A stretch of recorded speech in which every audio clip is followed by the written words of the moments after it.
One of my favorite things to do in this role is to work with congregations on mission and vision planning. We don't come in as the expert with a program that if you do X, Y, and Z, you're going to get this result. This truly is a facilitated conversation where we are discerning the Lord's will for your ministry.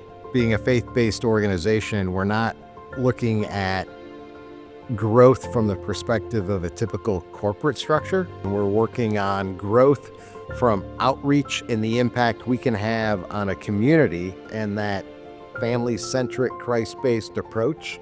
And that's very, very difficult to measure.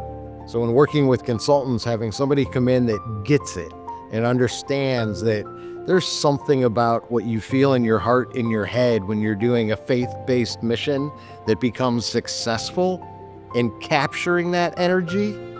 And our workshops with the Genysys Group help bridge that gap. So there was really the energy kind of transferred into what are we going to do and how are we going to make this work?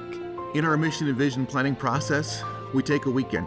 It's usually a leadership summit, 12 to 24 folks, spending the weekend in the Word, in prayer, seeking God's will for your ministry. And we're going to look for the Lord's will. We're going to look to discover His will, discern ways to get it done, decide potential paths forward, and then beginning doing the work that God has called you to do in your unique context.